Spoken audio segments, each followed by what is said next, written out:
And the first win of the afternoon of the fifth round, just before going into the rest day, Vaishali, you've defeated Munguntuul in a very interesting game. I expect you must be very happy for the win, especially after the start of the tournament, which hasn't been going your way from the beginning. Tell us about just in general your sensations after winning against Munguntuul now. Yeah, I'm very happy with the win. Getting back to 50%. I didn't have a great start. So I'm happy. Okay, so things weren't going your way up to now. It wasn't terrible, but you had that loss against Divya. All the fans will remember this very fast game. We thought, and Divya even speculated in the post-game interview, that maybe, obviously you knew what was happening, and you just played one move too soon, bishop g4. Is that the case? Right, I have to play bishop g4 like after rook e8. Okay.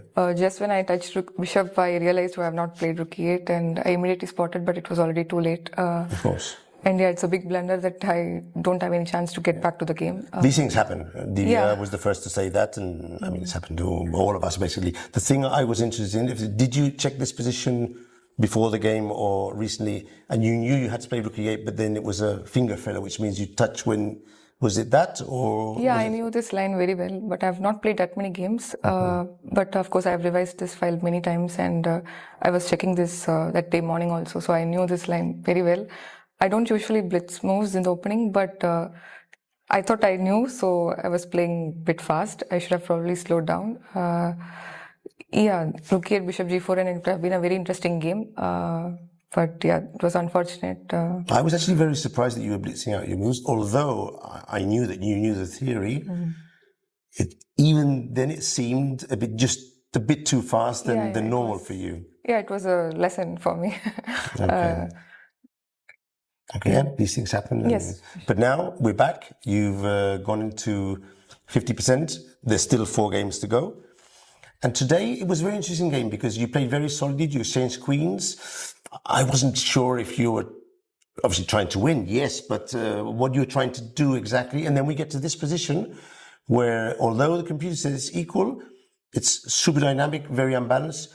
Just give us your thoughts and take us through the rest of the game from here. Yeah, we got into this queenless middle game position. It was very interesting, and yeah, at some point I didn't know how to continue and started playing f4, f5, g4, g5, and so for d4 my idea was to go f6. Actually, when I played this whole thing, I saw from here, and okay, I went for this thing. My idea was f6 and to open the king side, but then I realized if f6, bishop d6, fg7 and that's what you're bishop telling E5, me for. You worry about bishop this E5 and king G7, and it was not clear. Okay, the pawns are equal, but I think black is the one pushing, slightly pushing. Maybe I should hold that. Yeah, when we got this position on the board, then I realized maybe bishop D6 is an option. Yeah, I spent some time here to see some other options, but I was not convinced. So they decided to go F6 anyways. And she played bishop F8 quite fast. I think she should have played bishop D6, and here I was already, I felt I was out of danger. Like at least it's, yeah, it's equal, but I felt like it's okay for me rather than defending. Yeah.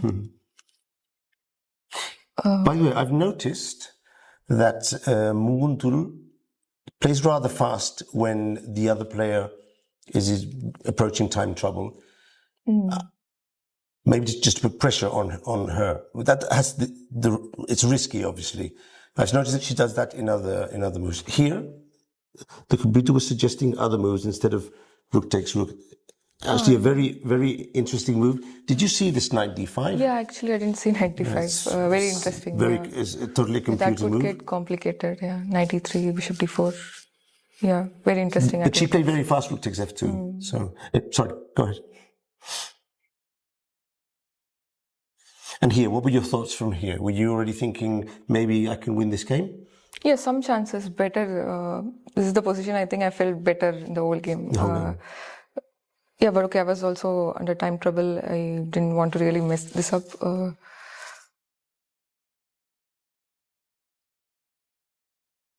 Yeah, there was some inaccuracies, but you're approaching the time control, both of you here.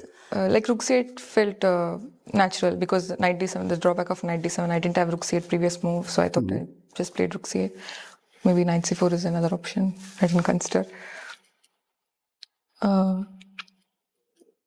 Yeah, when we get to this ending. This and okay, we still were not reached 40 moves, but okay. Yeah, I was just playing some logical moves by hand. We both of us were in time trouble here, and this h4 h5 looked logical. Trying to create passer somewhere. I thought that your bishop on b7 with the knight on e4, it was this, your pieces were coordinating slightly better than her pieces. Yes. For some attacking chances with knight d6 and all of this. But the computer still says, well, it already says you're better here. Yeah. Oh. Yeah, here after this rook c7, I already felt it should be winning for me. This was after 40th move, and I realized here maybe it's winning. So, yeah, if knight d7, then I can go knight d6 and go into the ending with bishop c6 in the end. Yeah, that's this looks like this an easy h and g win. passer will be very strong than bishop versus knight. Yeah, I think it was smooth after. Did it cross your mind at some point that you might have to mate her with the bishop and knight? Yes. I was thinking. What were your thoughts there? No problem? Yeah, no problem. I've won few games with bishop and knight. That's always good to know. Yeah. Always good to know. So I was confident, but it's very slight of chance that we reach bishop knight in game because there are more pawns. Yeah. And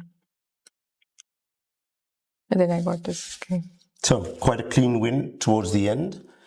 What do you think you have to improve on during the rest day, during this time, to face the last 4 rounds in optimum condition, Vaishali? I think the energy will play a crucial role. I'll try to rest and focus on the game. I'll prepare fit and yeah. Have you noticed already that some of the players might be slightly tired? Is it something you've noticed, or is it something for yourself? It's for myself, and also in general, when you're playing like against strong players every day, you tend to get tired. Yeah, you're also preparing half day and yeah. And from here, I noticed that you're down for Norway. Is that correct? Before that, I'll play the Austria Grand Prix, and then of course Austria, then Norway, and then would you be going to Tbilisi to the World Cup? Yes. So you have a quite tough and condensed schedule. Yeah. How do you face so much travel, so much? You just take it as something normal? You're prepared for so many games in such a short period of time. How do you prepare? How do you rest? How do you recharge batteries? Yeah, I didn't play a tournament in the last 1 month or so, actually 2 months.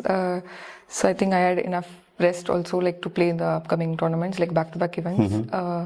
Yeah, whenever I get time, I try to rest and prepare, try to balance like... Would you prefer to have tournaments spread out evenly during the year, or do you actually like having 3 or 4 months without major events and then getting 3 or 4 together, like back-to-back, as you say? What's your preference? Earlier, I used to enjoy these back-to-back events, but now I prefer some rest between and then tournament. Okay. So thanks for coming, and good luck after the rest day. Vaishali, Indian Olympic player, with a very nice win today against Munguntuul, and with recharging batteries in the rest day for the second part. Thank you.